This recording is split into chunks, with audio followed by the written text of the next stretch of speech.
bit differently this time. So I do want you to say, for instance, if you're a group leader, the group leader in the city you're the group leader for, if you're a liaison, who you're the liaison for. But in addition to that, the other thing I want you to tell us is why you are the single most important group leader or liaison in the organization. Now, you can answer that a whole bunch of ways. You could answer it by saying, because I'm the liaison for Nancy Pelosi, and we'd all go, yeah, that's pretty important.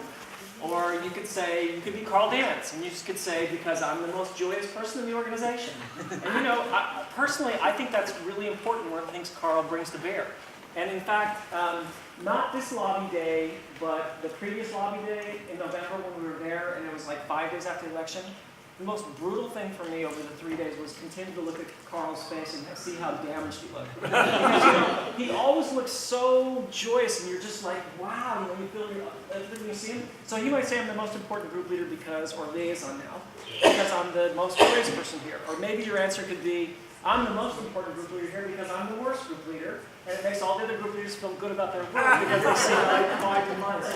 You can really answer it any possible way you might, but so you get a little practice, just grab someone next to you and just take a couple of cracks at what you think you're going to answer is going to be so you come up with what you actually like. And again, so the answer is, I'm the group leader for Silicon Valley, and the reason I'm the most important group leader is, and then you would answer it, okay? So do that for just a minute so you're going to practice from it.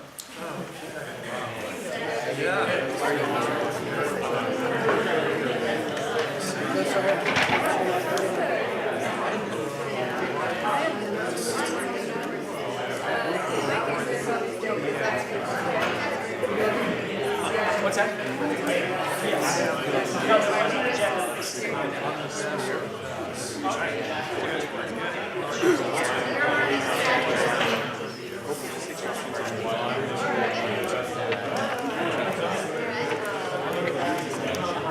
Can you elaborate that a little bit? Are you saying that you're like lifting up the voices of others in the chat?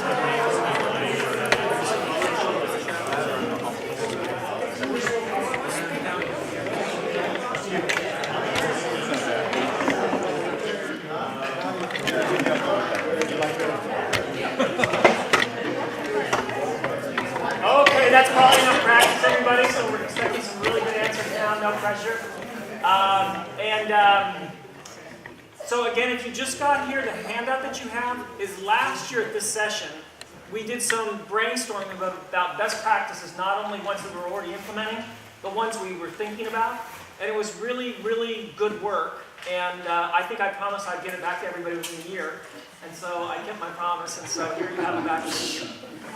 And so now what we want to do is go around the room and have you answer the question, I'm either the group leader or liaison for this chapter or this person. The reason I'm the most important liaison or group leader is. So let's start here. Everybody can stand up. All right. So I'm Connie Young from Fresno, and I am the most important chapter leader because we are in the heart of the Central Valley. It is a very conservative district. We are surrounded by conservative Republicans.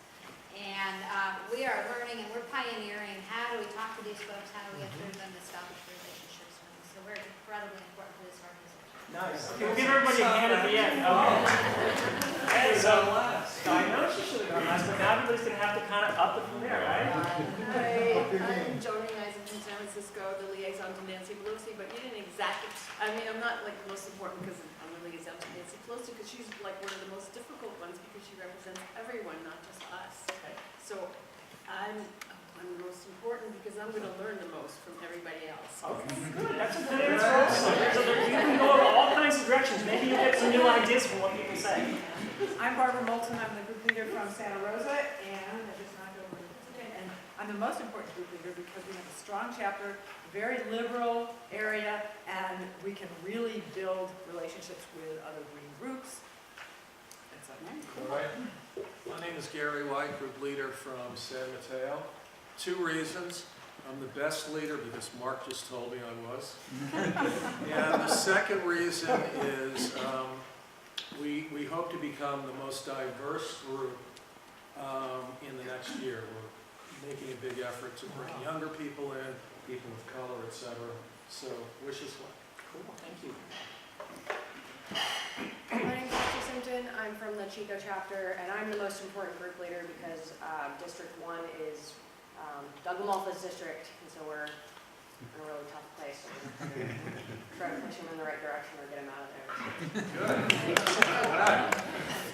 I'm Lisa from Silicon Valley North, and I'm the most important group leader because I'm on the Environmental Justice Steering Committee and pushing to get more dialogue between environmental justice groups and CCL because they're a really important constituency when it comes to any climate legislation. Great, thank you.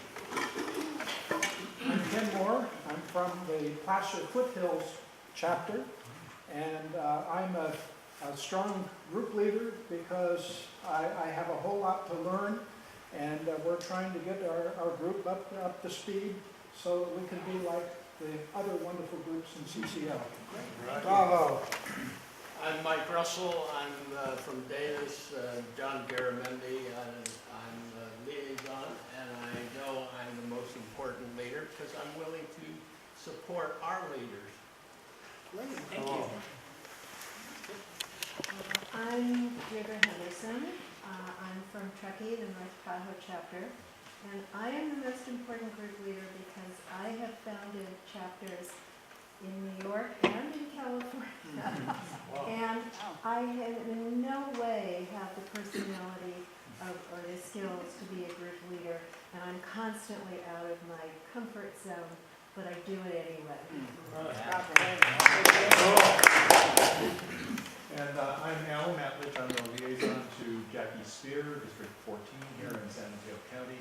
And I'm the most important liaison because I work with Gary and somebody's got to keep him in line. Thank you. My name is Jim Weber, and I'm not the group leader, and I'm not a liaison. I'm here because one of the group leaders, the co-group leaders in our Sacramento chapter, said, "Would you come?" And I said, "Of course, what's not to like? You guys are awesome." So I'm from Sacramento, that's the epicenter of California. Great, thank you, Jim. Hi, I'm Carrie Banks. I'm from Yolo County, and I'm a co-leader. And I'm the most important co-leader because I'm very dedicated to what I'm doing, and I enjoy co-leading with Beth Robbins. And you took it out really nicely. And I'm Beth Robbins, and co-leader with Terry. And I am the most important co-leader because I have founded 3 chapters, been here as a member of CCL for about 8 years, I think. And I am a deeply introverted person. I cry a lot. But when I start to talk about the environment, I get passionate. Yep, Beth actually was there when we started our first chapters in Iowa, before she came out here. Dave? So I'm Dave Masson, and I lead the San Francisco chapter, and I am the most important group leader because I'm one of the longest serving ones. No. I have the time, I'm well organized, and so I'm able to provide a structure, ongoing structure that enables our members to get inspired by CCL and stand up and take on roles, which is one of the joys of the job. All right, awesome. Nice. Hi, I'm Tom Helm. I'm Santa Rosa liaison to Mike Thompson, and I'm the most important liaison in Santa Rosa because I'm the only one, nobody else will do it. But, so we did have success, and Mike Thompson joined in Climate Solutions.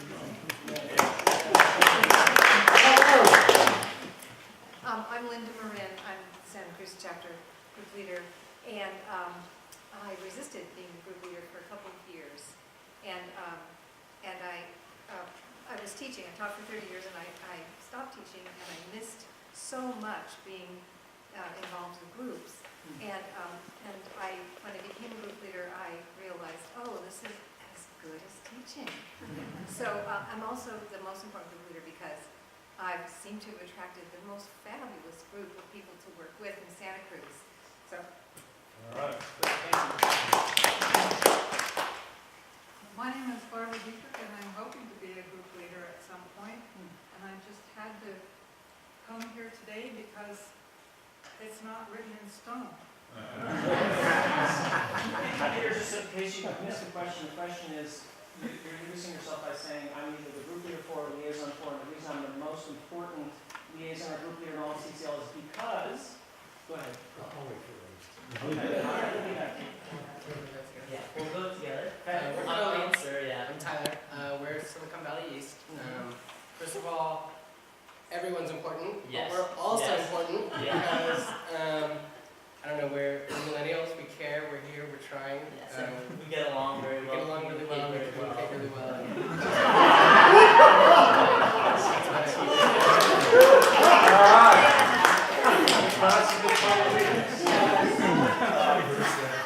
I'm Bill Anelli, and I'm the co-group leader and liaison in Modesto, California, to Republican Jeff Denham's, liaison to Jeff Denham's office. And what Connie said would also steal all the reasons she's the best, which is that it's a very difficult environment to work in, and I feel like I'm banging my head against the wall all the time, and no one else wants to do this, so that's the other reason. Also, we are the center, Modesto might be the center of the Republican part, maybe, of the Eastern California. Right? So, West, East, I always think of California now West, East, not North, South. Okay. Yeah. John? My name is John Fioretta. I'm the liaison for Congresswoman Zoe Lofgren, California's 19th District. I'm the best liaison because I know where she lives. She knows I'm not going away. And as a liberal Democrat, I think she represents the backbone of our support that we have to keep after and keep prodding. And I'm just dumb enough to keep doing it. Well, I'm Carl Nans, liaison to Congresswoman Anna Eshoo, and Mark stole my thunder, but the other reason that I'm the most important liaison is I'm carrying on the great work of Bill Betcher, from whom could one learn more than Bill. So. Yeah, thank you for that. I'm Lee Balance. I'm the co-leader emeritus of the Alameda chapter and the liaison between We the have Alameda. emeritus co-leaders And I'm the liaison between the Contra Costa chapter and the Alameda County chapter. And I'm the most important leader for two reasons. One is I found a worthy replacement so I could do something else. Good. And two, because I got 3 counties linked now on a media update watch. Wow. So, because we only had 2 major papers for all 3 counties. And so we're now up to 6 people and we're doing great. Nice. Cool. I'm Cynthia Mahoney. I'm the group lead for Contra Costa, and I am the most important group leader because I stepped into the position so that Marty Roach could do environmental justice. Okay, really nice. Tony? I'm Tony Cerna. I'm one of the co-leaders of the Alameda County chapter, and important because we're the only chapter that gives Madison, Wisconsin a run for its money. Madeline Para in place. And also being on staff, having group leaders who are also on staff helps make sure that the staff knows what it's like to be a chapter leader and sees it from both sides. Yeah, very good. Very good. Okay. I'm Kevin Mulvey, and I'm a former Republican. So I'm always on the lookout for rational Republicans that we can try to bring toward our proposition. Okay. I'm also the co-liaison for Barbara Feinstein, and she is exactly the sort of member of the Senate who is respected and bipartisan, and without them, we're not going to get anywhere. What's your location? Oh, pardon me. Diane, No, I love the way you blended the 2 sentences. This is why our emeritus is here. Thank you. He's in our chat.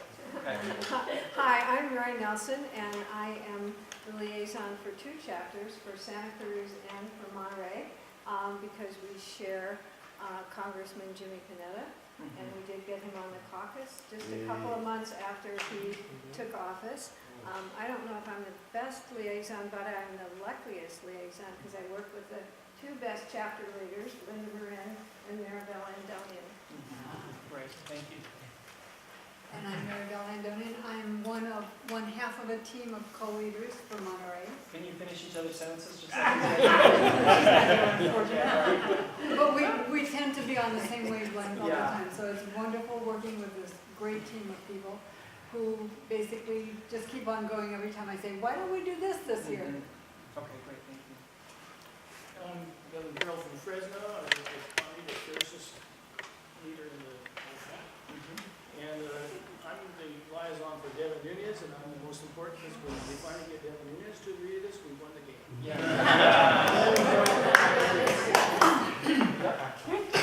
Claudia McDonough, chapter lead for Castro Valley chapter in Southern Alameda County.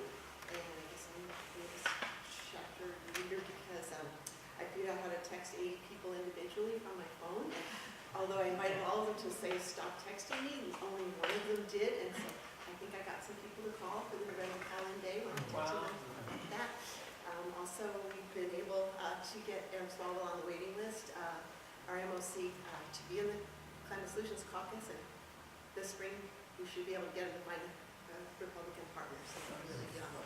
Really nice, thank you. Peter? Peter Joseph, group leader in Marin. I hate this question. I am the greatest group leader because I'm responsible for moving the apostrophe in citizens.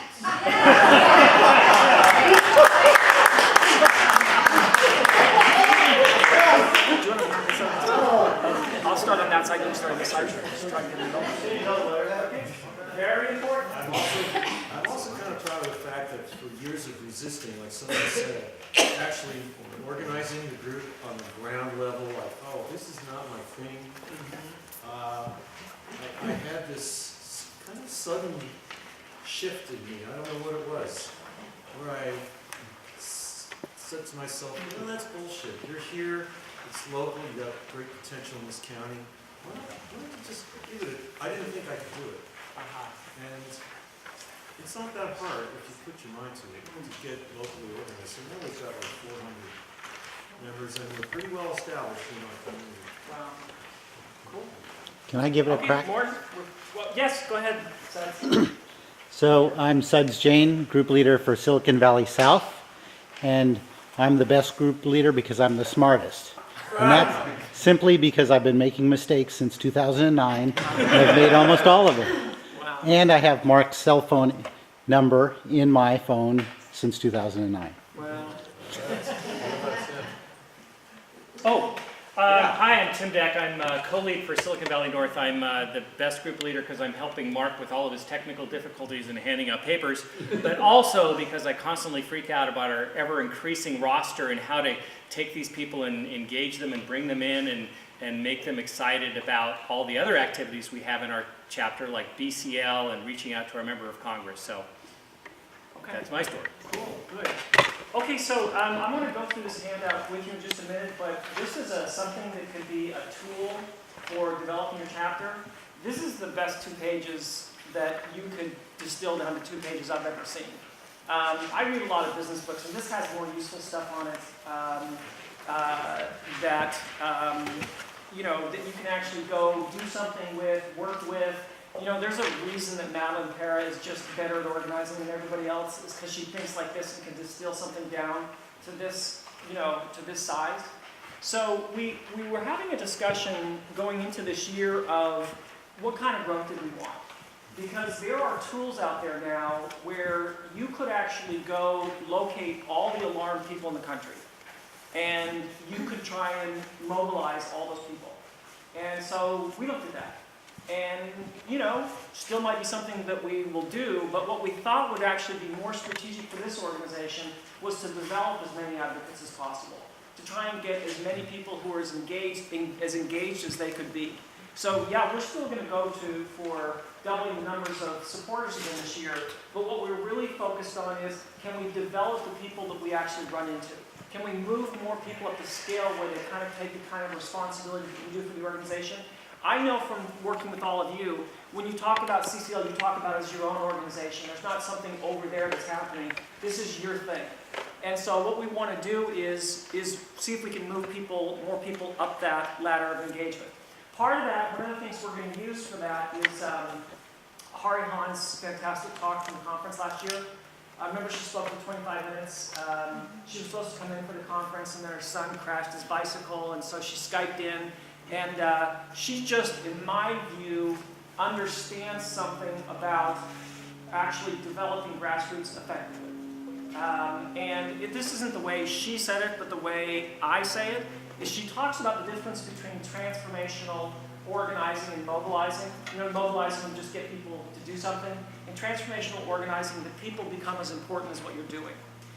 So it's in fact, when she was on the monthly call 2 years ago, you might remember me asking her a question.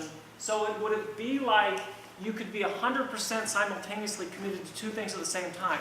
One is what needed to happen at the same time, also just 100% committed to people. And she said, yeah, exactly right. So we want to work in that kind of organizing with people where, yes, what we're doing is absolutely essential, but our development of ourselves and other people is also absolutely essential.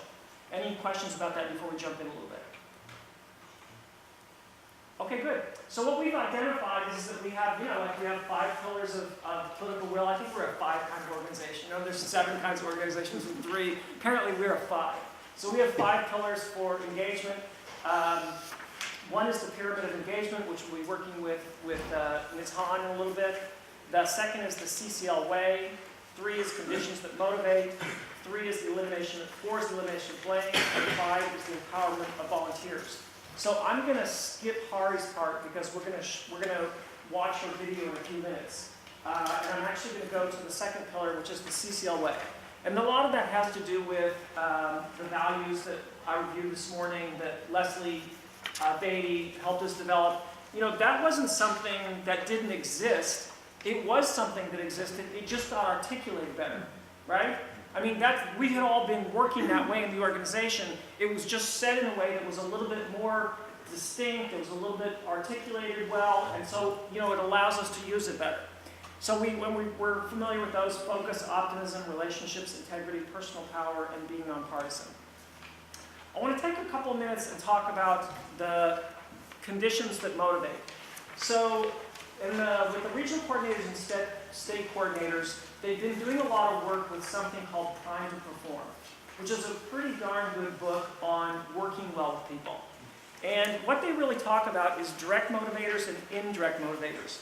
Now, all the backup for this is on CCL Community, so if you want the definitions, and there's exercises, and there's ways that you could get people to engage with it. So there's a whole bunch of additional tools that are there for this. But in terms of direct motivators, the ones that have the most long-term impact is play, purpose, and potential. I think the second of 2, which kind of come naturally to most of us in the organization, purpose, do we have a sense of mission? And potential, do we see that we could actually accomplish something significant? I think those 2 are natural people to come to the organization. Play, not so much. Play is something that I think that we need to be attending to, and it actually ends up being, according to these authors, the most powerful motivator because, who said, oh yeah, it's like Sud said, he's been failing for 9 years, right? And we're going to get to that a little bit tomorrow morning also, is if you can create a condition of play where failure's okay. If you're at play, sometimes you're going to go for things and it's going to work out, and sometimes you're going to try and fail, and it's all right because we've created a condition in which there's a little bit of joy and fun in the situation, and where people are encouraged to risk because we fail a lot, but we're not afraid of that. We're not concerned about it. We're not worried about it. Then the indirect motivators: emotional pressure, economic pressure, inertia. Emotional pressure is, the kind of you feel like you have to do something because you'll be a bad person if you didn't do it. And so you feel obligated to make things happen because, obviously we're all good people. Good people would do good things, and so then you feel like you have to do something. You're not doing this because you love doing it. You're not doing it because you see that you're getting something done. It's like, I have to. And I think that we're probably subject to that quite a bit. That we feel we do understand what's happening. We've spent a lot of our life invested in this. We know what needs to happen, so sometimes I think it becomes more like a burden. what these authors are just asserting is that's not an effective way to actually get the most out of you, is to be dealing on what you have to do or ought to do. And then economic pressure, that has to do more with regular companies because all of your salaries never change.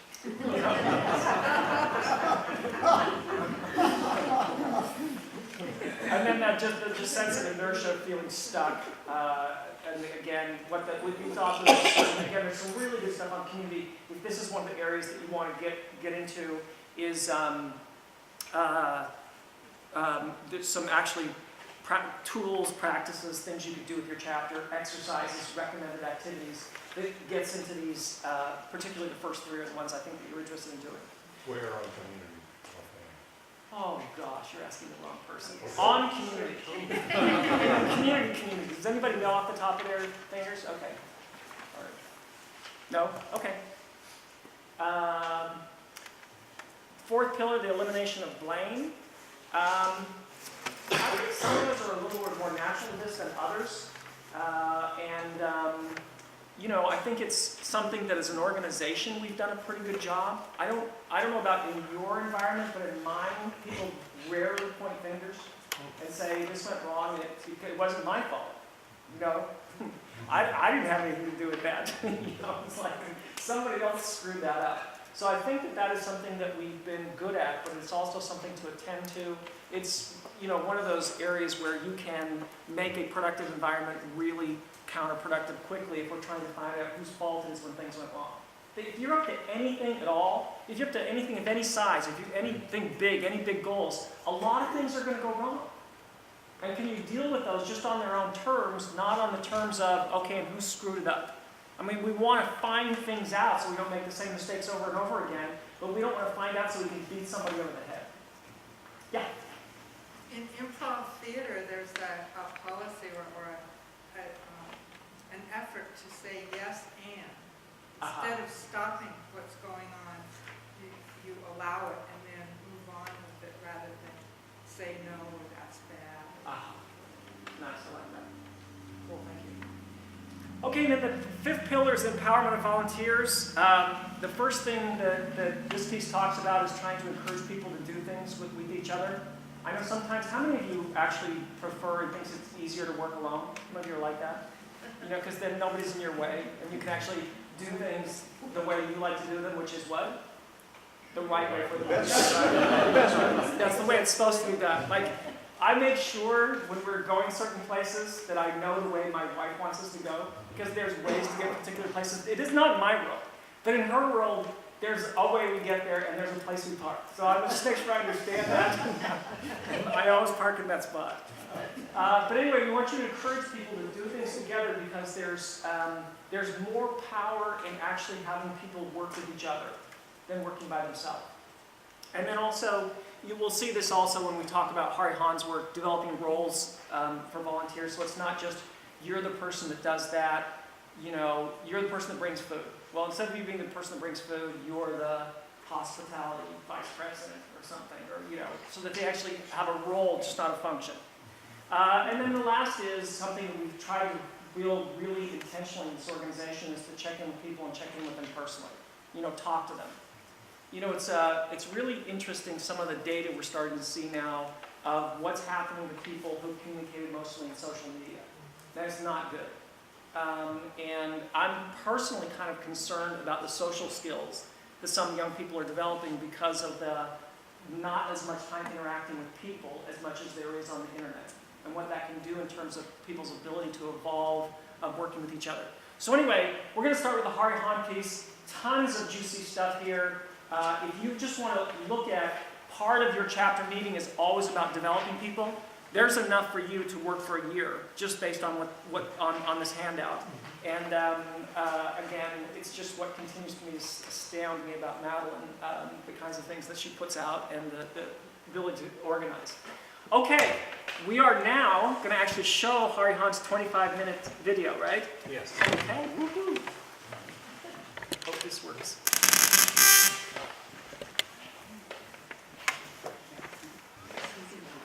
Science at the University of California, Santa Barbara. She specializes in the study of civic and political participation, collective action, social change, and democratic revitalization particularly as it pertains to social policy and environmental issues. She has published 3 books: How Organizations Develop Activists, Civic Associations and Leadership in the 21st Century, and Groundbreakers, How Obama's 2.2 million volunteers transformed campaigning in America and moved to action, motivation, participation, and inequality in American politics. Her award-winning work has been published in the American Political Science Review, American Sociological Review, American Journal of Sociology, and numerous other outlets. And all of our previously monthly calls are on our website, so you can get to them. It wasn't this January, but the January before that Hari was our guest speaker. I think she's one of the 3 most important speakers we've had on our call because she had us better understand what we're doing. And we'd like to welcome her here from Santa Barbara, California today by Zoom. Hi everyone. Thank you so much for the welcome, Mark, and for allowing me to speak to you all here. I should start just by apologizing for not being there in person. I was really hoping to be able to be with you all there in person, but we have a 5-year-old son who had a bike accident, and he needed some medical care that kept me at home. So I'm sorry I can't be there with you now, but I'm really looking forward to having the opportunity to speak with you all, and I'm grateful to Mark and to Ricky and to everyone else at the Citizens Climate Lobby that has made this possible. So what I want to do today is talk to you all about some of the work that I've been doing, trying to understand the ways in which organizations like the Citizens Climate Lobby can try to get people engaged in politics, right? We're in this political moment now where the work that you guys are doing in some ways is probably more important than anything else in trying to get people involved around climate issues. And so what have we learned from studying organizations like yourselves, and what can we learn about how to improve that work? So to sort of start, I thought that it would be helpful to start by talking about how I got into this work and why I do what I do. So I grew up as the daughter of Korean immigrants in Houston, Texas. You can see the slide, and that little picture of me, of the little girl in the orange sweater is me. My parents first came to the United States in 1972. They came for my dad to go to school, and they had come from this family in Korea where they were war refugees from North Korea. They had migrated to the United States, and a lot of what I saw growing up was this effort that my parents made to try to figure out what it meant to raise a family in the United States, right? They took us to Mount Rushmore, they took us to all the national parks, and they tried to help us sort of be, quote unquote, like as American as possible. And I think that what I learned from watching my parents go through that experience is this lesson that really stayed with me for most of my life. And that lesson is the idea that transformation is not only possible, but it's a way of life, right? That a lot of what we do as human beings is try to remake ourselves and remake the world around us so that we can create the world that we want for ourselves, for our families, for our communities. And that was something that I saw in my parents growing up, and I think it's no accident as a result that a lot of what I do now is study social movements, right? How is it that movements work to sort of transform society on not only climate change, but any issue that it might be working on? And the reason why I think it's no accident is that I think movements are a unique form of social change because they build power for change not by selling products that people already want, right? They're not like the company that's trying to sell you ketchup or trying to sell you cereal or something like that, but they work by transforming what people think is possible, right? And at the core of how a movement works is that idea of transformation. And so a lot of what I try to do is try to understand how that works, right? How is it that movements work? So there are 2 things that I thought that I'd talk with you all about today. So first is this question of why is it that we need transformation? And second, how is it that we engage people in transformative ways in the 21st century, right? There are lots of movements who can get a lot of people involved, but how do we get people involved in ways that actually build power for the change that we want? And translate all that activism that you all are creating on the ground into the kind of political power that we want. So let's start out with the question of why transformation. So in my mind, the easiest way to think about this question about why we need transformation is to think about like what's the theory of change, right? Like what's the idea behind why we do what we do? And at its core, right, different kind of problems need different solutions, right? There are certain kind of problems where we need a technological fix, for example, right? Like when we're trying to eradicate polio, what we really needed was a vaccine, right? And until we had that vaccine, we didn't have the technology that we needed to make the change that we want, right? There are other problems where what we're trying to do is raise awareness, right? That when people have the information that they need, they act to make the change that they need in order to create the change that we want. The kind of problems I think where we need movements are problems that are fundamentally problems of power. And I'm using the word power here in a really specific way, right? What I mean by that is in problems of power, the people who want or need to change the most don't have the authority to make it, right? There are problems that we can solve, that by simply giving people the information, if the people who have the information then have the authority to make the change that they want, then they can do so, right? But the reason that we need movements is that sometimes people who want the change the most, right, if we think about in terms of climate, maybe it's our grandchildren, maybe it's our children, right? Maybe it's people in frontline communities who don't necessarily have the capacity to act to make the change that they want, right? These are all situations where people who want the change the most don't necessarily have the power to make it. And so the question is, how do they create that? How do they create that power, right? And the way that we create that power is that we have people who want the change the most work with others to transform the resources that they have to turn what they have into what they want, right? How do they take the resources they have and convert those resources into the resources they need to make the change that they want? And that's what social movements do, right? Social movements are a process of essentially taking the resources of ordinary people, right? Our capacity to meet with our legislators, our capacity to engage with other people in our community. All of those are resources that we can bring that when we put them together, it allows us to begin to make the change that they want.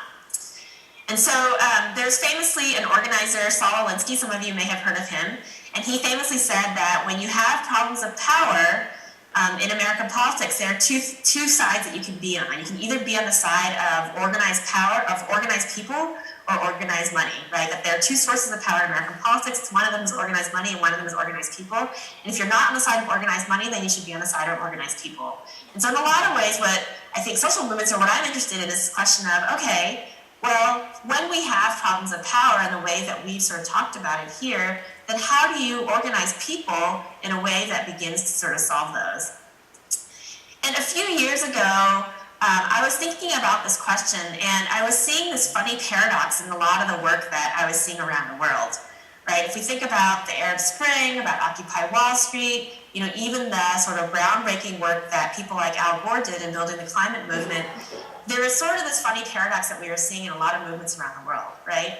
On the one hand, it was easier than ever before to get people involved, right? The new technologies, the new tools that we had made it easier and quicker than ever before to connect people who wanted to connect to our movement and get them involved in opportunities for engagement. But on the other hand, a lot of the frontline activists that I was talking to as I was beginning this research were saying, it's true we can get more people than ever before to do stuff, but we feel like we're powerless, right? We feel like we're not making the change that we need, even though we can get lots of people out into the street in the same way that, that the leaders of the Arab Spring were able to do, for example, in Tahrir Square. And so the question that I wanted to look at in some ways is this question of, well, how do we speak to that paradox, right? How is it that organizations can get people involved in a way that actually makes the change that they need, right? How does that work? And in thinking about this question, I looked around at some of the other work that was going on, and one of the things that was so interesting was some work that I looked at by a sociologist named Ziad Munson. And he did this really fascinating study of the pro-life movement, where he was trying to understand how was it that the pro-life movement got all these people involved, right? And these are people, he was looking at people who organized groups in their community, who would go to protests and rallies, who led groups in their churches. These are people who are sort of real leaders in the movement, much like those of you who are in the room right now. And the question that he wanted to ask was, how did they get all these people involved, right? What were the pathways to activism that these organizations saw? And one of the things that was so interesting that he found was that most of the time, if I was in the room with you, one of the questions I would ask you is, what kind of people do you think joined the pro-life movement, right? And what most people say is that, well, we think people who believe in pro-life issues are the people who join the pro-life movement, right? In the same way that we think, who's going to join Citizen Climate Lobby, right? It's people who believe in climate change, right? Or people who are environmentalists, or people who see climate change as a threat and want to sort of take action around it. But one of the most interesting things that Ziad found in doing his work is that of the people that he interviewed, right, the people who are on the very front lines of the pro-life movement, half of them, when they first joined, they were either pro-choice or indifferent to issues of abortion. Right? Now, I can't see all of you all right now, but I would expect that there are some of you who are surprised by this finding, right? Because we think it's pro-life people who join the pro-life movement, but in fact what he found was that half the people, either they didn't really care about issues of reproductive freedom, right, or they were actually pro-choice.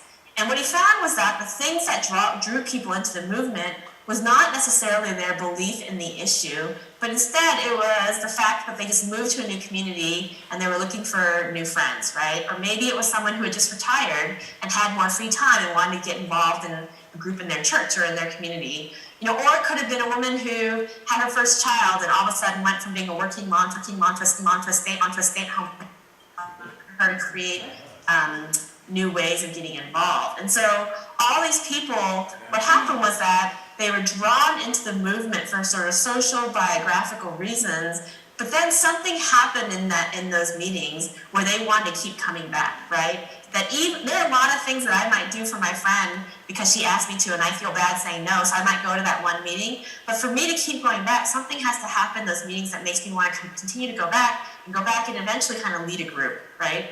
And so that was kind of the question that I wanted to ask, is that how do we engage people in ways that actually sort of keep them coming back in those ways, right? How do we engage people in ways that engage that kind of transformation?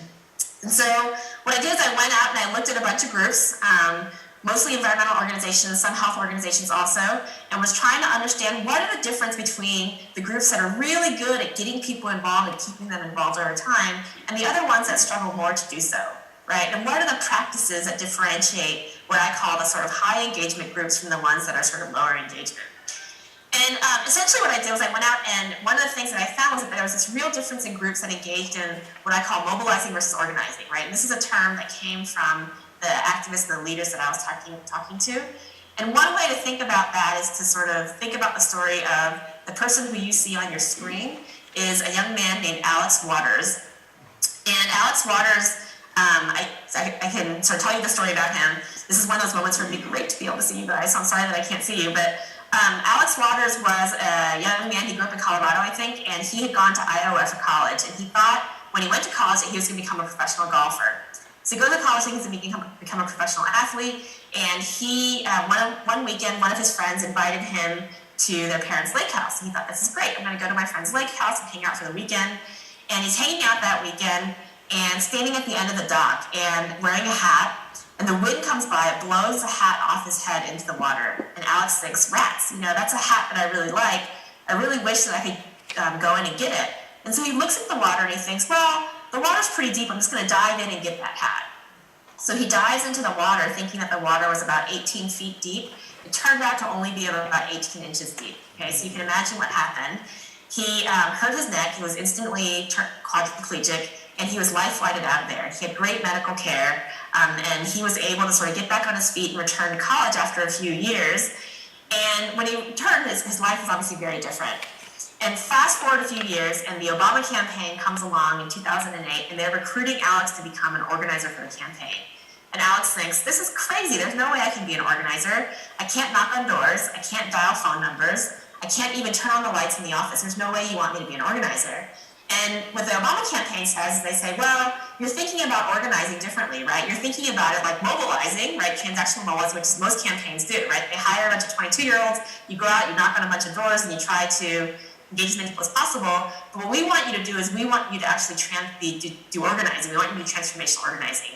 And what that means is that we want you to sort of engage other people as leaders in their communities so that they're the ones who are talking to their neighbors, it's not you, right? And it turns out that Alex went on to become an organizer in the Obama campaign and was one of the most productive organizers the campaign had. And so that difference between what Alex thought he was going to do and what he actually did, that's the difference in some ways between mobilizing and organizing. And so one way to think about it is that in any organization like Citizens Climate Lobby, you can imagine that there are different rungs on an activist ladder, right? At the bottom are people who just say like, sure, we'll get your emails, but we're not going to fly to DC for a conference, right?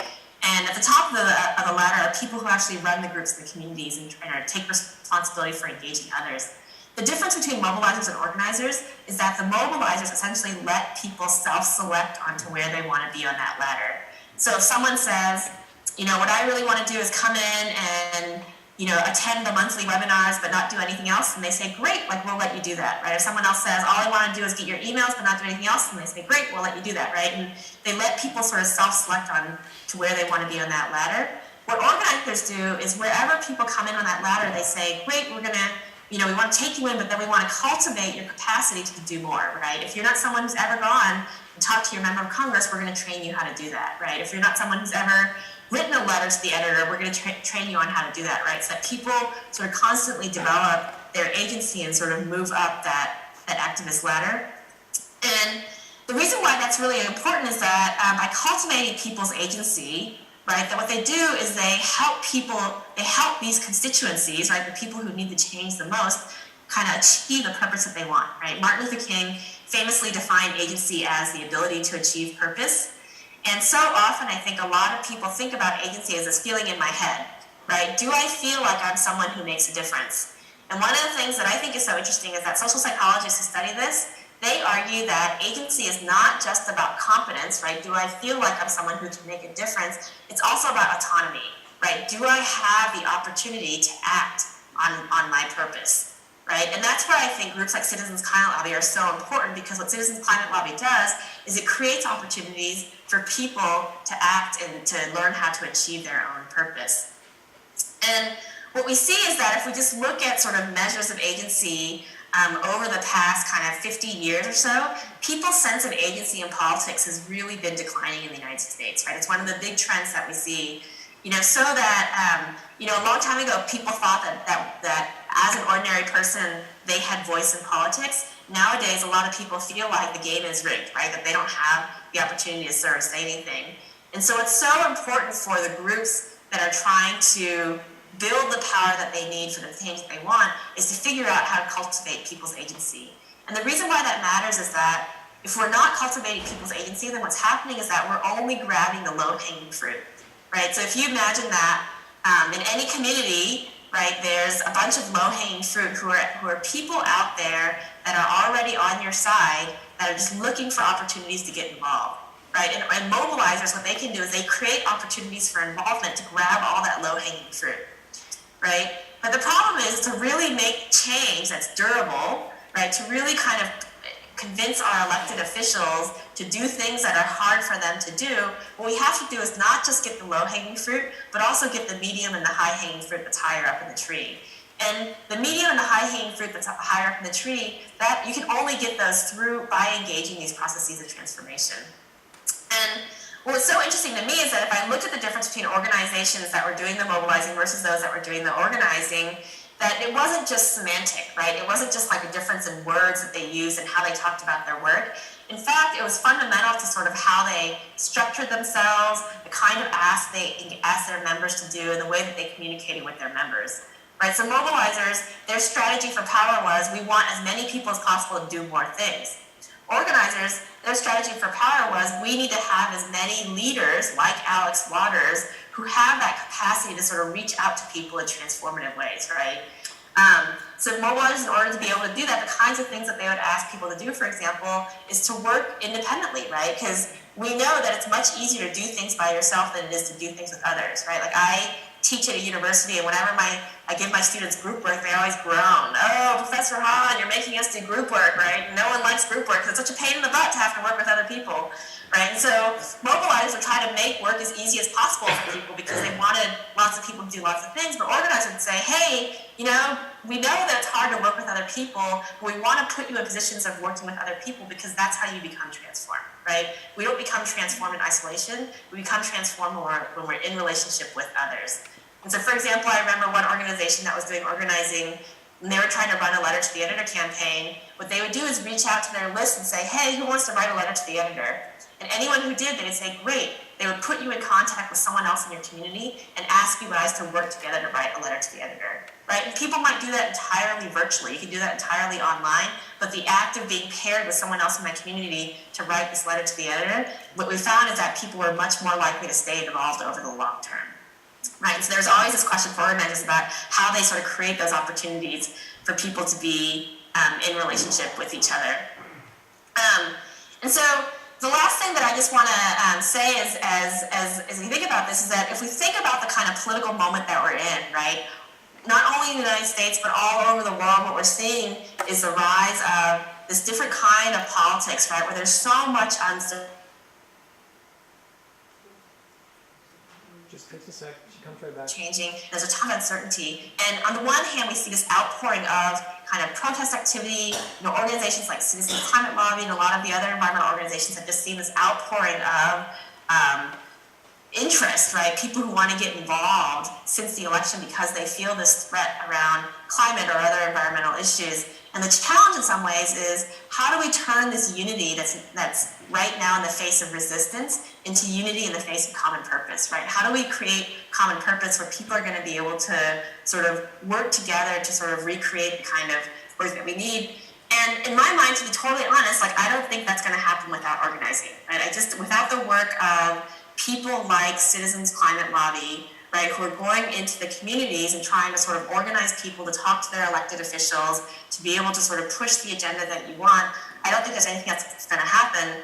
The challenge, I would say, in front of organizations like Citizens Climate Lobby is that transaction doesn't create transformation, right? So that right now it's really easy to just sort of draw on that low-hanging fruit.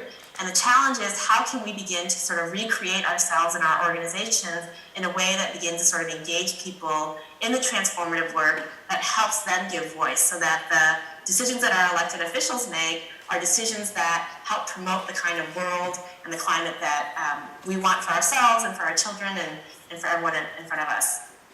So I will stop there and apologize again that I can't be there in person. I'm excited to hear about how many people have gathered in DC, and I don't think that anyone is doing more important work than the work that you all are doing. So thank you for giving me the opportunity to talk with you all about some of this stuff.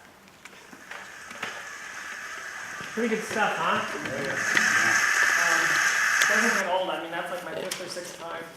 Just so there's so much juicy stuff in particular for us, right? So she defines agency is the ability to achieve purpose through a combination of competency and autonomy. Competence includes knowledge, skills, and confidence. Autonomy means supporting people to try out their own ideas, make mistakes, and learn. That definition is on your handout. She also says movements work by transforming what people think is possible. Movements work by transforming what people think is possible. Okay, I have some exercises that I want you to do individually in small groups in just a minute, but I just want to stop for a minute to see what were some of the things that you heard that were meaningful for you during that. Yeah. Well, being reminded that the pro-life movement, they were half not into it. Yeah. How did they, I want to be here, how did they get drawn in? Well, and, I'd like to know. They found a community. Yeah. And that's what they needed, was a community, and that they shifted a worldview based on having a community they could work with. Yep. Yeah. Just contrasting transactional mobilizing with transformational organizing. And when she talked about the transactional mobilizing is, letting people self-select a job. I mean, you tend to do that as a volunteer leader. Someone says, oh, we got this job to do. But then stopping to think how much CCL offers and encourages growth and development into the work. Yeah. Great. Yeah, here. Yeah. The idea of transactional also versus transformational. You mentioned, I think, new studies that social media stuff isn't really that effective. That sounds like transactional. Can you say something about that? I mean, just what I've been reading is that actually the level of depression is going up with young people who are spending more time on social media than previous periods. So So that might not be the only factor, but it looks like it's the most, associated factor. Yeah. When we went to MIT for the first conference where we got the popular choice award, which, by the way, we just won again. Thank you. The speaker on day one was Marshall Gantz. Wow. The guy who helped Cesar Chavez organize the farm workers. And what I took home from that I have never forgotten is his distinction between mobilizing versus transforming. I don't know if I have the terms right, but he says it's very easy to get people to show up for a demonstration. 410,000 people in New York City in September 2014 in the People's Climate March. Lots of people showed up.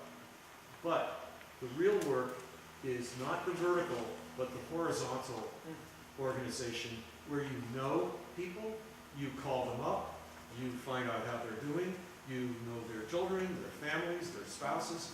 If they don't show up, you call and say, hey, what's the matter?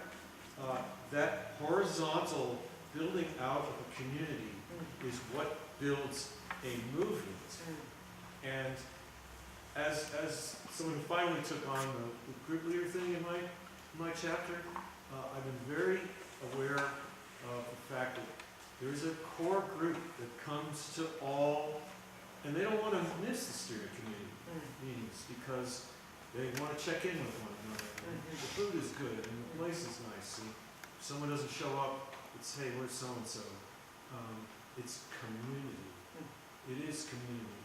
And the last thing I would say is that I think for myself, I actually find it increasingly difficult to have deep relationships with people who don't get what's going on and don't get me and what's making me tick. And being with people who share that angst and depression and motivation and love is this is the most important thing in the world for the community.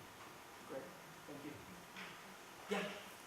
Our chapter just had a steering committee meeting to plan for the year, and I'm going back to the third pillar, the conditions that motivate.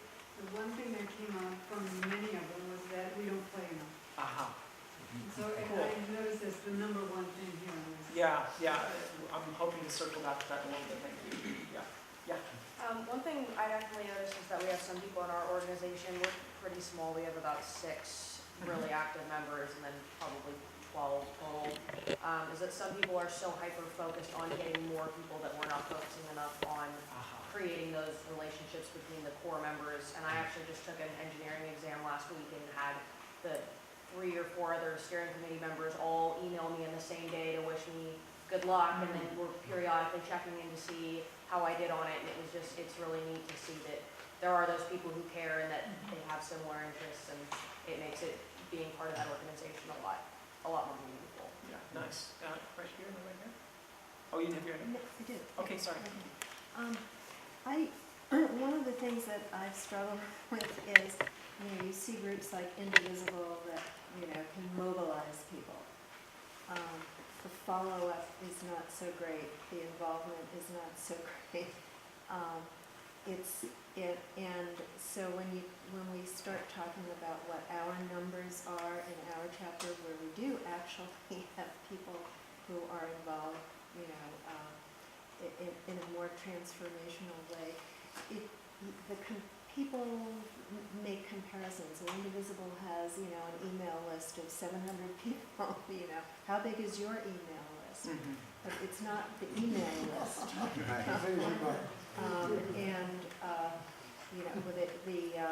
A town council member has actually been extremely helpful to us and is an ardent environmentalist and activist on climate change, works for Avaz, which is kind of ultimate in, organizing people, in mobilizing people. And so I think it's very helpful to understand a theory of social change that goes beyond those sorts of things, but yet those are the things that people are paying attention to these days. Yeah. And we have to compete in that marketplace.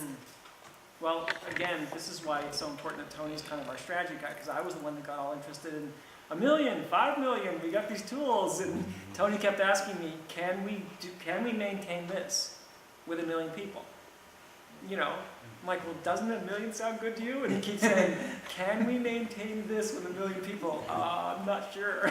So that's when we started really evaluating what was our priority. And our priority was the continued investment in everybody, continue to build the organization, but to continue to make sure that this is an absolute key component of it. Yeah, Lisa? I just wanted to share an example. In my chapter, we've been trying to follow up with new people with a quote-unquote intake interview, which was presented at the June conference. And I had one person come to a chapter meeting, up front at the beginning of the meeting, tell us, yeah, I want to join an environmental organization. I'm going to meetings of like 10 different organizations, and I'm going to pick my favorite, so no pressure. And when I call her for the intake interview, she says, no other group called me. That speaks really highly of your group. And it was just a good example of why this kind of thinking is helpful. Yeah, please. The distinction between transformational and transactional, did I get that right? I'm always a little bit suspicious of sharp distinctions. It seems to me like these two things are connected, and you have to keep in mind that they are. We're transforming people so that they can be transactional, and the transactions are the vehicles by which we can transform. So stressing one and sort of forgetting the other seems to me like not a good idea. Okay, thank you. Anybody else? Okay, let's talk about how you went through this process, and so we can look at the other volunteers in your group. So if you look at this chart, again, I'm looking at Hari's pyramid now. You start with by affiliating, you're a joiner, then maybe say, yeah, I'll come to the meeting, or I'll write a letter to the editor, or then you commit to, some outcome or taking on some role, and then ultimately you're a group leader, you're a liaison, you've committed to leadership, and now we're the word you'll see her leadership development, you're not just committed to being a leader, but also developing other leaders. So I want you to pair up with the person you paired up with before, and just go through the process of, where did you come in here? And how did you work your way up? And then were there certain things that helped you, or certain people that helped you? Were there certain things that hindered you? So where did you come in? How did you move up? In your moving up, were there certain things that helped you, or people that helped you move up? Or were there certain things or people, we won't have you share publicly who the people were, but were there certain things that happened that actually thwarted your development? So let's just look at your personal process for a minute. Please share with the partner you were sharing with earlier. We have that paired exercise here, haven't we? Yes, we have. Yeah, excellent. So, but if you weren't here in time for that, then join it and make it a nice 3 of you.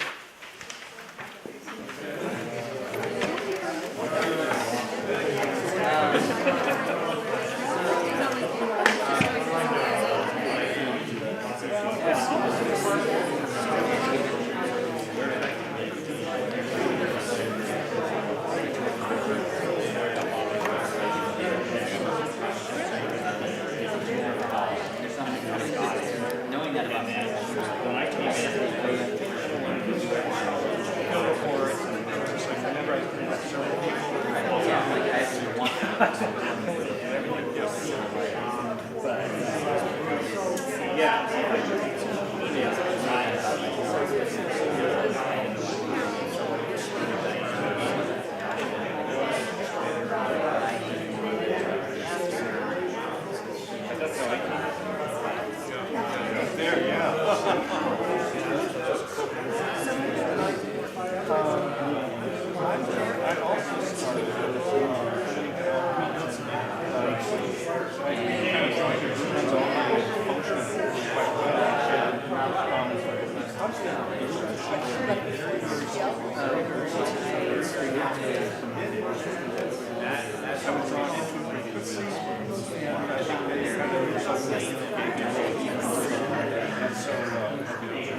stepped up.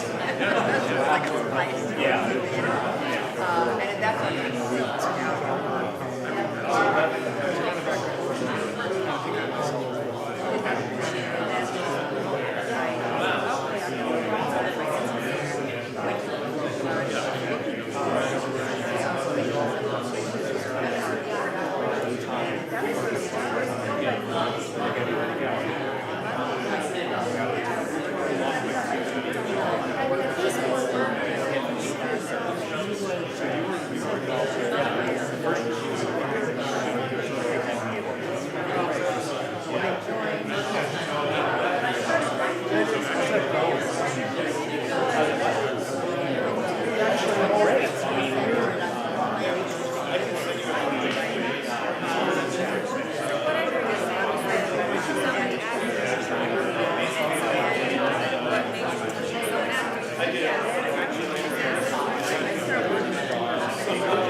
Okay, take about 30 seconds to wrap that up. Thank you.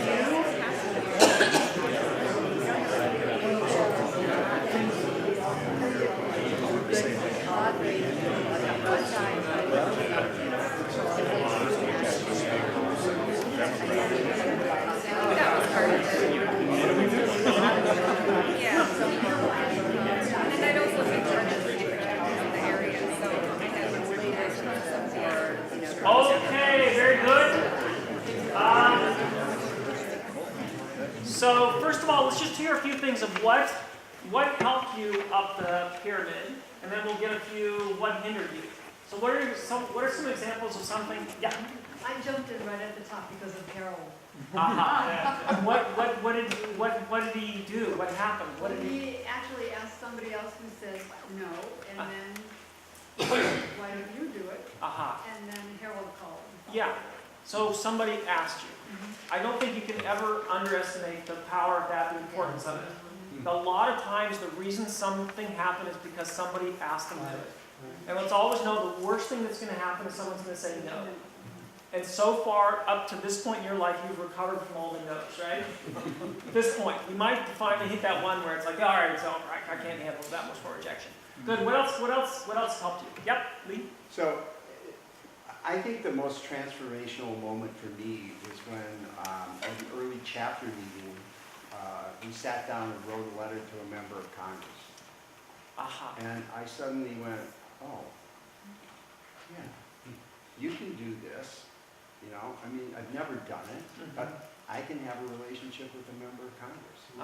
And I wrote a letter that just said why I care about the planet. I mean, it wasn't any big deal. So everybody was writing their own individual Everybody letter? wrote their own individual letter, and to me, it just like a few scales fell off my eyes. Yeah. What can be done, and how these simple things that we do can change people's whole perspective on Yeah. life. Yeah. I bet many of us had that first moment of actually doing something. Mm-hmm. You know, we'd all complain, we'd shaking our fists, but then to actually do something. Yeah, good. Yeah. You know, just to kind of build on that, it immediately reminded me of my first national conference, which for me was 2014. And I'm in the Omni showroom, and I'm, you know, putting on a tie, which, you know, this is like the only reason I ever put on a tie. By the way, CCL. So, you know, doing it for you. And I'm sitting there in the hotel, and I'm, you know, straightening my tie, and I looked out the window, and of course, like every hotel, there was an American flag in front of the hotel. And, you know, how many times do you see the flag, right? And just all of a sudden, I had this moment, like, oh, I'm putting on a suit and I'm going on to Capitol Hill. I get to do this? This is such an amazing country that, you know, I can do this, you know, as a tech guy. Nice. Terry and Ashley? I think I'm completely different. I got sucked in from the bottom because my husband started the chapter with Beth. Yep. And Beth reminds me, you're in the kitchen. You know, and I was teaching full time and I wasn't going to do anything. I was like, nope, nope, I'm me. And then suddenly I was moved in and I was taking notes. And then I'd say, yeah, I can do that. And then I found myself leaning over Rob's shoulder saying, what if you did that? Or, I don't like that part, you know? And then Rob said he was going to step out and be the chair of the Conservative Caucus. And I had no idea. I just went, oh, maybe I could do this. So I think I'm the bottom-up person, and you might have bottom-up people who could step in. Yeah. And it's way out, as I hear you say, way out of their comfort zone, but it's just... Ashley? I actually got taken in by the two co-leaders, one of whom I took over for really quickly and got put on the steering committee after meeting with those two for the first time over coffee. So it was this immediate sense of agency where they made me feel valued and made me feel like what I could bring to the table was important to the group, which was really awesome. Yeah. Nice. Valerie, and then Claudia? I became the chair of the endorser program on my first day. Way to go. So I was a trainer and I had a role for about 30 minutes. Yeah, nice. I have to say that's one of my favorite parts of this organization. Oh, interested at all? Do you want to be in charge of everything? I'm also bottoms upper. I was approached by our chapter founder and at the time group leader Pat Nicholson, and she knew that I was involved with Gore's Climate Reality Project, and she knew me from our church. So she approached me one day and told me about CCL and said, would you like to attend? And I said, what? You're trying to get a bill passed in this environment, and this is under Obama, in this environment. That's not going to happen in my lifetime. She kept at it. She said, well, why don't you just attend one meeting? I attended it. I met very, very interesting, knowledgeable people, got more and more involved, eventually became co-leader. Pat had other things to do and then became leader. Cool. So. Okay, really nice. Did anything hinder you? Does anything get in your way? Did anything stop your development? Yeah. Not enough time. Okay. Yep. Anything else get in your way, stop you, hinder your way up the curve? Getting tired. Huh? Interesting. Yep. So Modesto, you know, our group started off with a clear goal that was achievable. We had kind of a political green light. We had a city council member, two of them at our first meeting. Yeah. So we were able in a year pass the city resolution. So it was great. And then after that, it was like, okay, focus on our MOC joining the House, the caucus. And we've had lots of meetings and we do lots of local presentations, but that's where the goal, I mean, that's a clear goal, but how to get there, how to measure ourselves towards that goal isn't as clear. And I think we lost some members, some students who were instrumental because of turnover. Anyway, just moving on. So I think that that's been a hindrance. Like big success in the beginning, and now it's kind of like, okay. Now it feels like we're banging our head against the wall, we're making progress. You know, I like the watering plant analogy, metaphor, but that's kind of where I feel a little stuck. Okay, thank you. Yeah? I feel a little stuck by the age of our group, you know, and I feel like I'm getting tired. And I really think it'd be good to have some new younger blood in a group leader role. The only person in the chapter who's kind of in a position to help is older than I am. And, you know, so, and we haven't been good at attracting or incorporating younger people. So I'm sort of stuck there. And I also have this, I'm insecure about being able to do it. Okay, we'll take 3 more and then I don't know if we're going to get to attracting younger people today or not, but it's an important topic for all of us to be dealing with. 1, 2, 3, and then I got to get to the next question. Okay, well, one of the impediments that we have in our Marine group is a sense of what's our real job here? What's our goal? It's not to overthrow our member of Congress, because he's with us. He's told us he would vote for it tomorrow if he could, but he can't, and he won't. He will not join the CSC because he thinks it's greenwashing. There's nothing I can do about that. Maybe you should talk to Carlos, I don't know. So, like, what are we doing here? I mean, what's an optimal size? Do we need to be huge? I've always felt like, you know, we're very focused and very, very specific group. We're a one-trick horse here. We're laser focused. And so, how many people do you really need to drive that message home in the press, if they're a member of Congress, and in the public? And that's been an ongoing question for us. We've got a list, a roster, that's close to 400 names. When we throw events, we get 50, 60 people coming, which we think terrific. But what are we really supposed to do? And there's some disagreement. I take the position that CCL is the richest source for self-learning, for self-starters. Go onto community and start rifling through all those file drawers that everyone has trouble finding. That's another story. It's rich with information for you to educate yourself. And then we'll have an event where we will make an attempt in an hour to do work that you really ought to be doing as a member if you're really interested in hours. Instead of watching TV, go read this book, that book, read all of Hanson's speeches, and et cetera, et cetera. And there's a controversy, because I am a self-starter, but not everybody is. And so there's pressure for us to organize events where we kind of spoon feed people. I'm not as patient with that as others are. Good. Okay, so again, you know, what I'm looking for is what has helped you develop yourself as a leader, what's gotten in the way, and one of the things I'm hearing is we need to, I mean, like where I am from headquarters, need to make sure everybody knows that where their chapter is okay. I mean, is a 6-person chapter cool? So is a 30-person chapter. Some of the best chapters in the country were one person for a long time. Don Adu used to, called in for 2 or 3 years, and when we report cities, he'd say, Don Adu, Raleigh, one person. Then he would say it out loud every time. I just wouldn't have reported in if it was me. but you know, he stuck with it and stuck with it, and he ended up being one of the best organizers we've ever had. So I do think that that's a good criticism for me to hear is we need to keep affirming that this is something we're all learning about, we're all developing, and where your chapter is where it should be. Old, young, whatever, because it's only going to grow from knowing that, you know, there's nothing wrong with your chapter. Yeah, please. Yeah, I'll make mine quick, and I was kind of going on your area. I'm the youngest person in my group by about 20 years. Okay.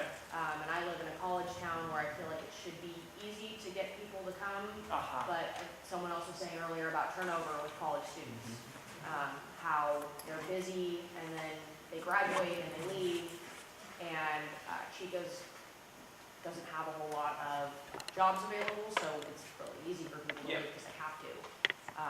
So yeah, having younger people involved when it's, you know, it's our issue also has been difficult. Okay. Good. I think I have that person, and I'll take you, Dave, and then I do have to move on because we've got 3 more exercises we need to do. Well, when I moved out here to California from Iowa, I thought this is gonna be a cinch. Because Yeah. leaving a conservative state coming out to a liberal one. But repeatedly, I kept hearing, but we have cap and trade. We've already done it. And I couldn't get anything going. And as I said before, I'm introverted. I have a hard time really reaching out as often as I can. And then two things happened. Mike wrote a letter to the editor of the local paper. And I read it and said, this guy is a CCL member and he doesn't know it yet. And it took me That's a pretty good. It took him a year or two to figure it out. Yeah. But, and the other thing was, when Rob Beggs went to the website and said he wanted to join, and you guys matched us up. And what you can't do together, you can do when you've got somebody else to do it with you. Yes. And Yes, absolutely. having a partner has just been essential. Yeah. Yep. Well, just as a little feedback to you, Mark, is that when I was the last person standing in my chapter, and I didn't really want to be the group leader, but I didn't want to leave CCL. So it was the action sheets that provided the structure, you know, and just kept doing it, and gradually, you know, the group. Now you've got this amazing gigantic, and you solved the young person problem. Well, we have a lot of millennials in San Francisco, and we have a good age spread in our chapter. That's not one of our issues. Okay, cool. Okay, a couple more exercises I want to do. One is how are you and how could you get people to work with each other more often? That's one of the things Howard Hahn was pointing to a lot, is as part of transformational organizing is getting people to do stuff together more. So how are you getting people to do stuff already together, and what else could you do? We're not going to have as much time as the previous exercises, but do that with your partner for just a moment. Yes, how are you getting people to work together, and what else could you do to get them to do, whether it's writing letters together or planning events together, so that they're spending more time working together? Yeah, so we're doing the exercise.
Thanks, Frank. That works. We noticed this stuff for you.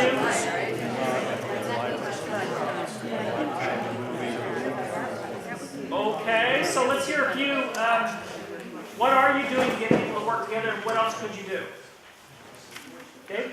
So for a while now, at our chapter meetings, we've always spent 30 minutes breaking into small groups. And the permanent type, but the same small group. And it's basically the letters of political will. We've got a grass tops group, presenters. We've got a grassroots group, mostly table. We got and the media group. We always have a table set up where people can write letters to the editor, to the chronicle. And all of those, most of the groups, they have their own monthly meeting in between time. It's just made a huge difference to break up the larger group at the chapter meeting into smaller groups.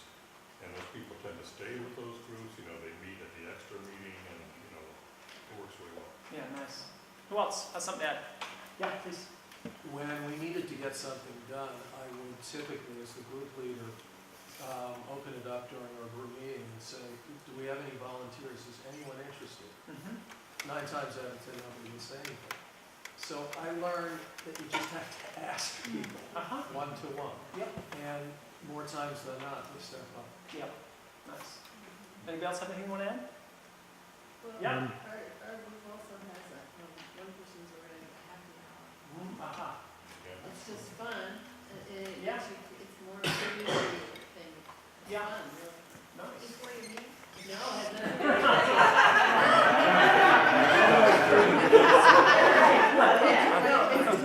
at a different bar each time. Okay. Oh, good.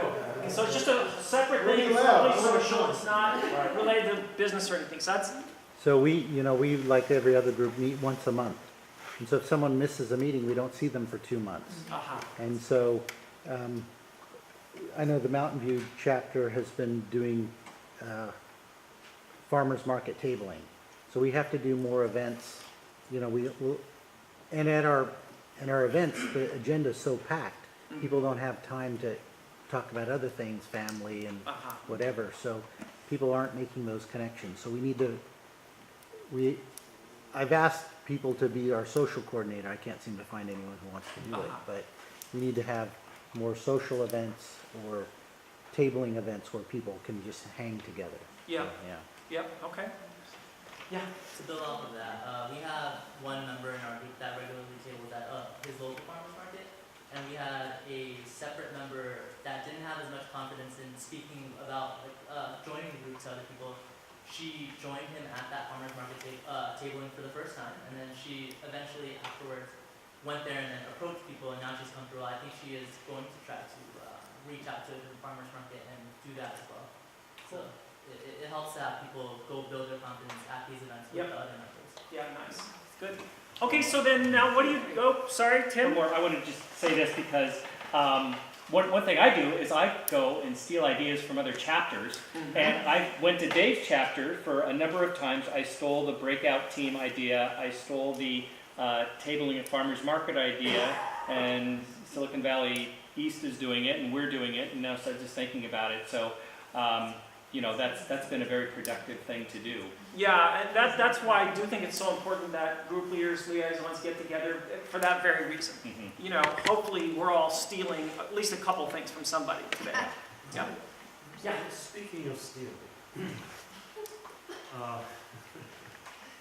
want to suggest one of my stumbling blocks was communication with the membership, and as it grew, I couldn't send emails to everybody because over 50 or 75, your email server just kind of collapses, right? So I mastered Constant Contact. I paid the money, $20, and started producing our newsletter. And I have great fun producing the newsletter, which I think is beautiful, and what I think would be very helpful.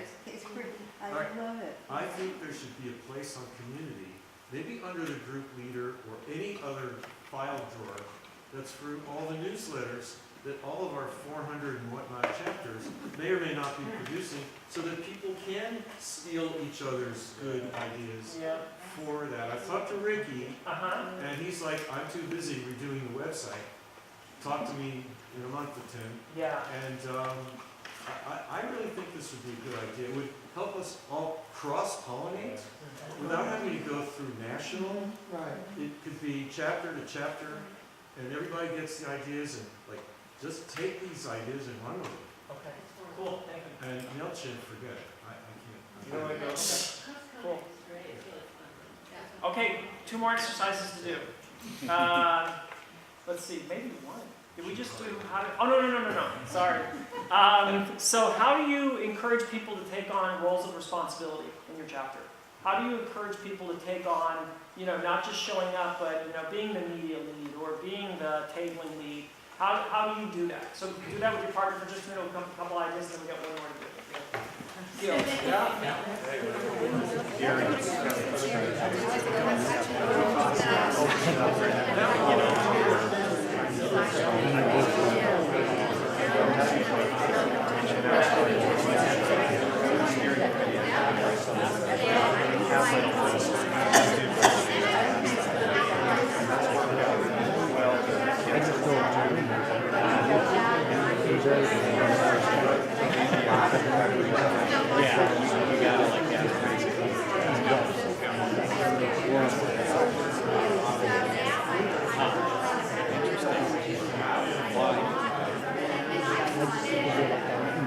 Composing, yeah. They're different people. They want to yeah, I guess you got to change that mindset. Maybe they're just insecure. And they would love to do it.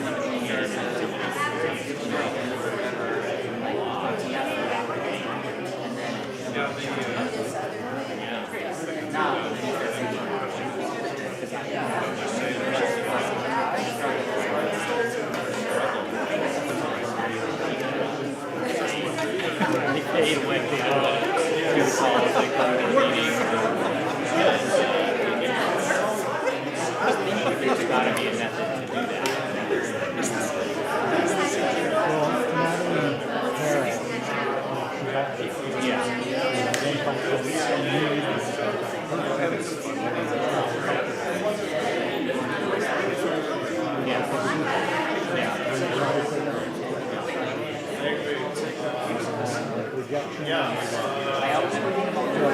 They saw the need for it.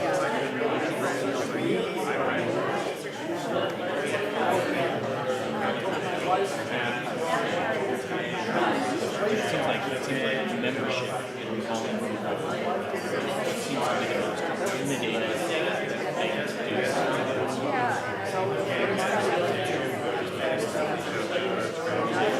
Maybe one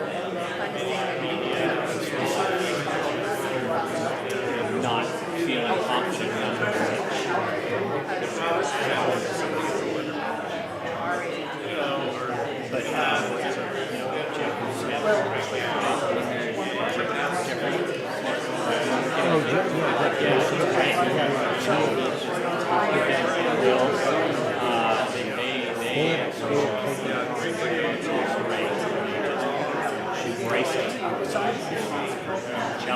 Jealous. I'm so jealous of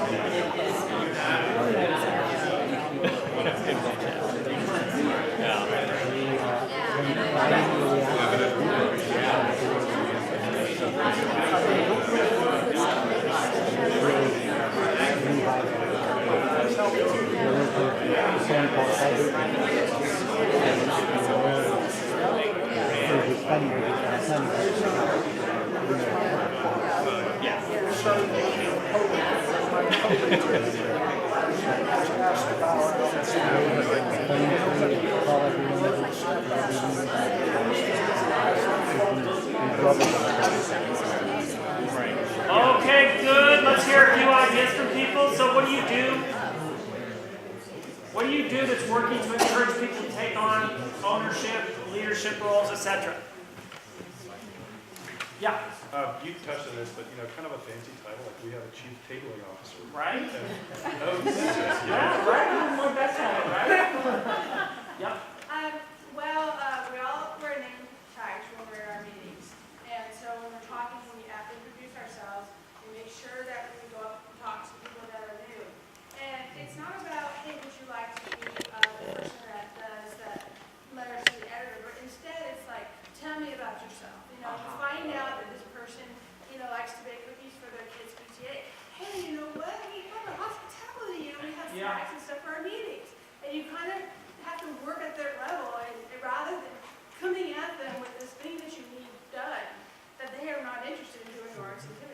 Yeah. I think that you're really on something important there. And it's really a major orientation of the organization anyway, which is being interested, looking over there, listening to them, and find out is there something that they love doing that could be fulfilled in one of these roles, not trying to impose them because we need one of those. Yeah, really nice. Yep. Like, I guess many people here, I have found that asking is the only way you actually get people to volunteer to do things. And what I have found is I learned a lot from lobbying, and so I always start with an appreciation. And if I think someone has an interest in something or would be good at something, I tell them how much I appreciate that they do this or this or this really well, and would they consider whatever it is I'm going to ask them. And it works really well. It works as well as it does with lobbying. Yeah. I remember a couple of years ago I was having a call with a group of people from Iowa that wanted to do something in the state, and they start the meeting by saying, well, we want to thank you for all these things you've been doing for the organization. I'm like, okay, cool. And then they're like, so how much time do you have? And I'm like, this much of time. And they're like, you're going all CCL on me, aren't you? Our chapter organized a membership team. And the membership team, a few people, are very, very thorough, collecting information from any supporter that we get their email from, make calls, conduct a quick questionnaire, get to know them a little bit, follow up with another call, and kind of bring them on board basically, so they're really plugged into what we do. Okay, really nice. Yeah, Tony? I find that if you ask like a whole group, a room full of people, like, hey, who wants to be the, endorsement coordinator? Crickets, silence, nothing. But if you ask people individually, they're more likely to say yes, especially if you know them, you've thought about who would actually be good at this and might do it, and you tell them why you think they'd be good at it, then you're more likely to get a positive response. Or if not, they're usually flattered rather than pressured, though some people do feel pressured, and so you got to know them well enough to know that you're not going to ask them to do something beyond what they already do. Nice. Okay, last exercise, and maybe the most important, is how do you foster a sense of play in your chapter? So we know some of the things that are important is, letting people experiment, celebrating when they're successful, acknowledging the effort when they fail. So, if we do create a condition of play and people are willing to take some chances and do things they don't know they'll succeed in, they're going to fail. Well, can we make sure that's cool too, and that we can kind of celebrate the failures also? So what are you doing? What can you do to foster a sense of play in your chapter? Go ahead and do that with your partner for just a minute.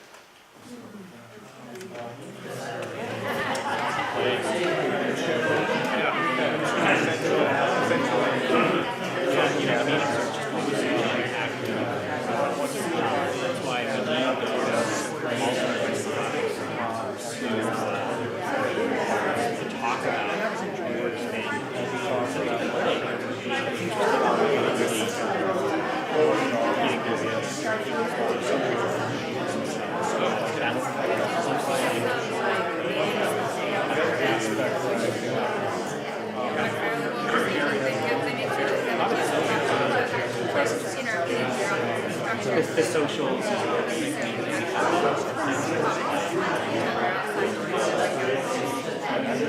I think also levity. Topic. And letting more of this stuff roll off of you. Something with positive silver lining, so to speak. Helps us be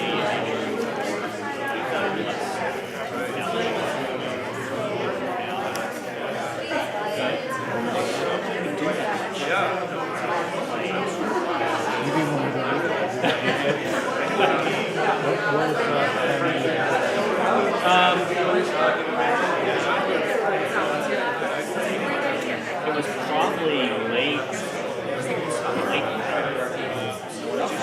We kind of, it kind of depends on weather. All the places we have are social. So Maltese and Los Altos. And then first in Maine, which was a nice bar, and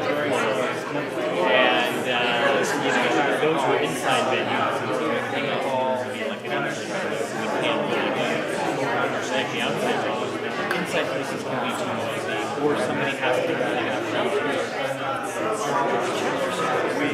and it's usually always calls us have time to talk graciously out.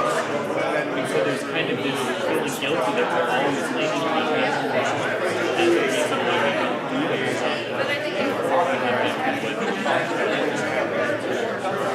Which I think we need to do more of. I think people kind of turn their nose up at it just because it's loud and noisy.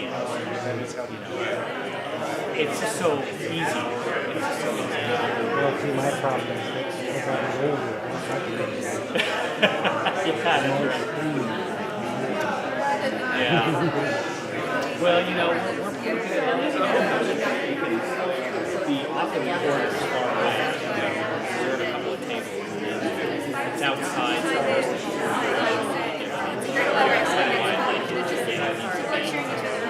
Appropriate. Yeah, we need to do more of that. Hopefully we're going to get some good ideas. Okay, very nice. So, I'm also really interested in what you came up with here. So what are you doing, and what can you do to foster a sense of play with your chapter? Or if you're a liaison in your role with your member of Congress? I think one of the things we've done is moving to a potluck in the evening. And sometimes we didn't have music, we were hearing some this afternoon. I sort of argued against the potluck, but I think John was right. Okay, great, thanks. Yes, We have potlucks when we have movie nights at someone's house. Years of living dangerously, there was not a place to sit because there were so many people there. Wow. And there are new people. We have 800 people on a roster, and we send out a newsletter to them every month. And tons of people came, and they started getting involved. And they always laugh at me because I get in front of the group at a meeting and I say, "Come, let your hair down." And then they look at my hair.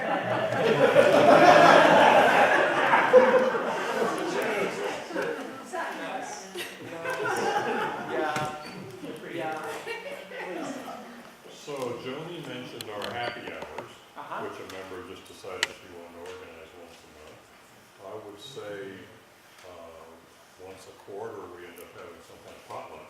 But something that just occurred to me is practice we started. At our chapter meetings, we go around and we sit in a circle and we do introductions every time.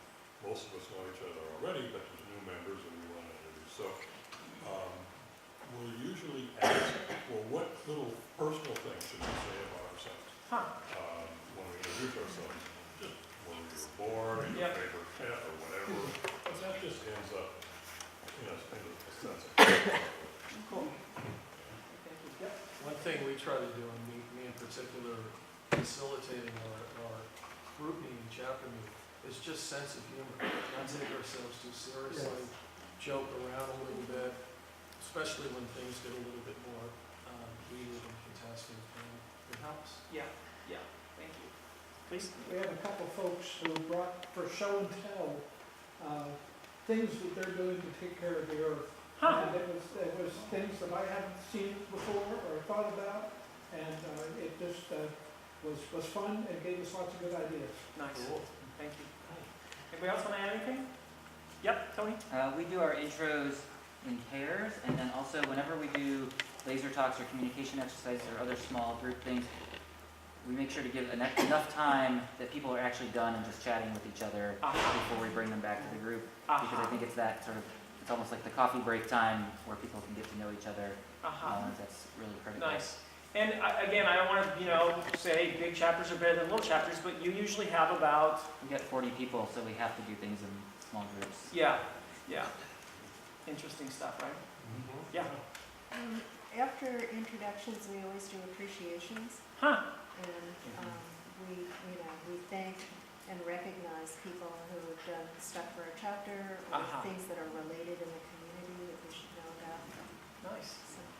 Very cool. Yep. We had an elevator speech contest at our 4th of July party. And then the prize was a mystery to everybody. It was a can, unidentified. It turned out it was full of air. That it had, the can had for some reason just been sealed, empty. It had air in it that we figured was probably at 350 parts per million. That was the prize. But that had everybody scratching their heads for a while.